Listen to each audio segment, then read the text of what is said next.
Hey everyone, welcome back to our channel. I'm Jennifer, and today I'm here with my best friend Duncan, who I have to tell you used to be absolutely terrified of speaking English. Wow, thanks for opening with that, Jen. Nice to see the love right away. No, it's a good thing because look at you now. You're fluent, confident, and honestly, sometimes you won't shut up. You know what? That's actually true. And I owe a lot of that to deliberately working on my speaking skills. So I'm excited to chat about this with you today because I remember how painful it was. The anxiety, the stammering, feeling like my brain was moving faster than my mouth could handle. Exactly. And that's why we wanted to do this episode, because we get messages all the time from people feeling stuck, frustrated, wanting to improve their English, but not knowing where to start. So we're breaking down 5 practical, smart ways to actually level up your speaking skills. Not boring textbook stuff, real strategies that work. I love it. Should we dive in? Let's go. Okay, Duncan, first one. Shadow speaking. For people who don't know, what is that? And more importantly, why does it actually work? Oh man, this one changed my life. Okay, so shadow speaking is basically when you listen to a native speaker, could be a podcast, a movie, a YouTube video, a song, and you repeat what they say almost simultaneously, like you're their echo, their shadow, hence the name. Right. So it's not just passively listening. You're actively mimicking the words, the pronunciation, the rhythm, the intonation. Exactly. And here's why it's so powerful. Your brain is wired to imitate sounds. When you were a baby, you learned language by listening and repeating. Shadow speaking taps into that natural learning mechanism, but as an adult. It's like, how do I explain this?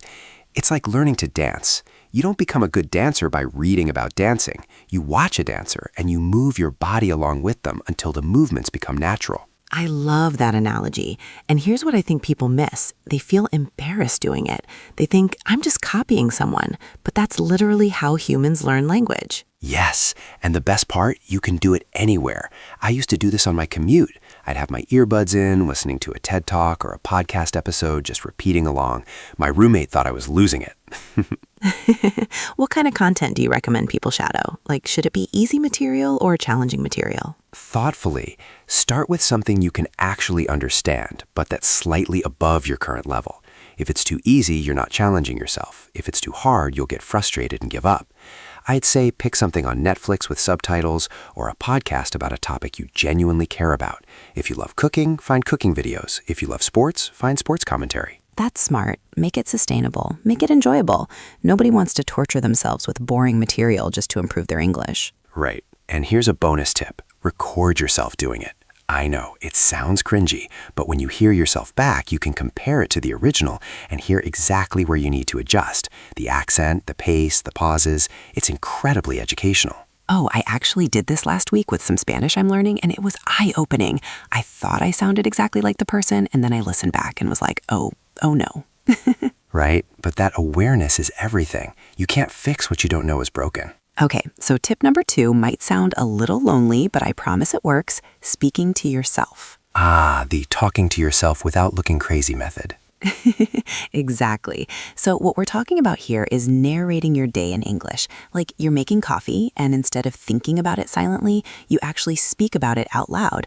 I'm pouring the water into the kettle is warming up, it's making that familiar whistling sound. Oh, I see where you're going with this. It's like you're the narrator of your own life. Yes, and here's the genius of it.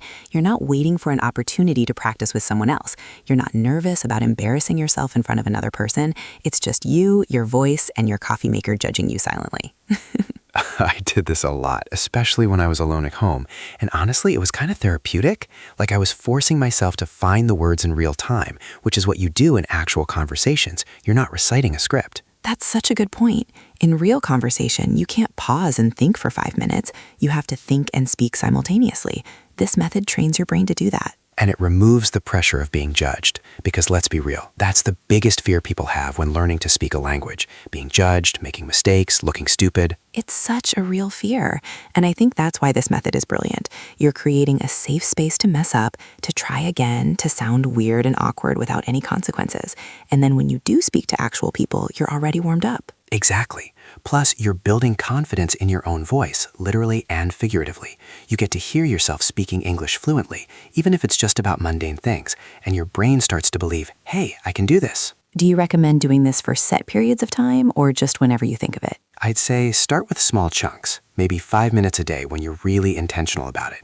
Narrate your breakfast, describe your commute, talk about your emotions, and yeah, doing it naturally throughout the day is great too, but having that dedicated time ensures you're actually practicing instead of just going through the motions. I love that. 5 minutes sounds totally doable for anyone, no matter how busy they are. All right, so we've talked about practicing alone. Now let's talk about practicing with someone else. Number 3, finding a language partner. With feeling, this one is probably the most important to me, honestly.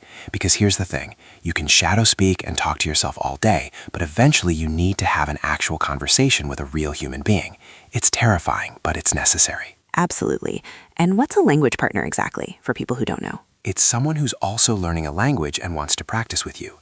Or ideally, someone who's a native speaker and is willing to chat with you regularly. There are apps now, Tandem, Conversation Exchange, even sites like italki where you can find language tutors or just conversation partners. That's it, exactly.